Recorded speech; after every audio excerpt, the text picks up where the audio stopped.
The Nexus 5 was one of the most leaked smartphones of the year, but here it is, brought to us with Android 4.4 KitKat. Google has teamed up with LG for the previous generation, the Nexus 4, and they've kept the partnership alive with the Nexus 5.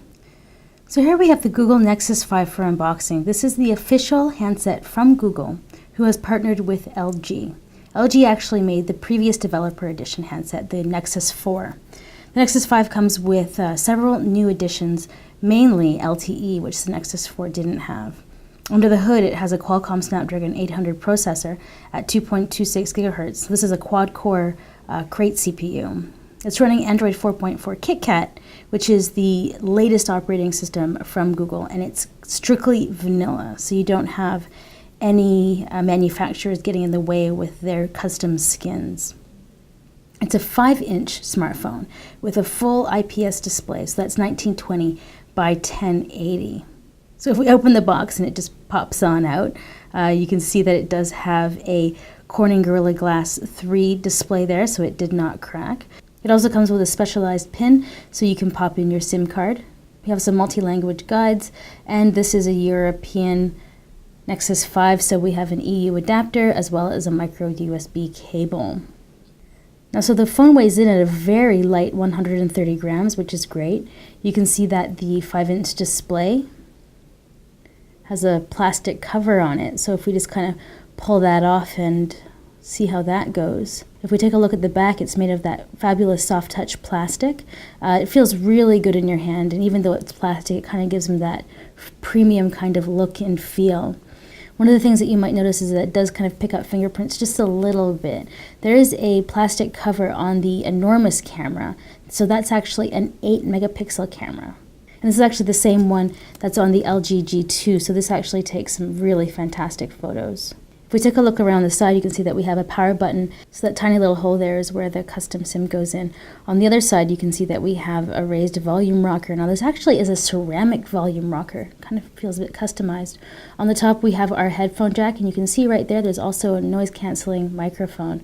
On the bottom we have dual speakers, and that is a micro USB port, but actually it's also a slimline micro USB port, so you can actually plug that into a large TV and output 1080p, but you do need a custom adapter for that. So now that we've taken it out of the box, why don't we walk through what's going on with the device. The Nexus 5 is well-rounded in terms of connectivity, even if it doesn't have an infrared transmitter for controlling your TV like a few other devices do on the market. It's got dual-band Wi-Fi with the latest 802.11 AC standard, Bluetooth 4.0, which is low energy, as well as GPS. And if you're comparing the Nexus 4 to the Nexus 5, one of the great things is it does offer 4G LTE support. If you're just flipping around, the KitKat interface is clean, simple, and colorful. It's exactly what you would expect from a vanilla Android experience. It's easy and intuitive to use, especially when you compare it to overly complex skins that some of Google's partners have slapped on. So one of the things that's new within KitKat is if you swipe to the left, you can access Google Now, and the same if you swipe from the bottom. Google Now's cards haven't really been improved. They're the same as what you're used to in previous generations, so it's just the way that you access them that's just a little bit different. So they've actually simplified things in the back end just a little bit. You have the same kind of transparencies when you're switching between apps pages, but what you'll notice is that the widgets are now gone. So how you actually access that is you go back to the home screen, and then you long press on anywhere where there is a blank space, and that will actually pull up where you find the widgets. I actually go through the top 10 new features within KitKat in just under 3 minutes. So if you want to check out that video, it's just right up here. Google doesn't really advertise Nexus devices to the masses in the same way that Samsung or Apple does.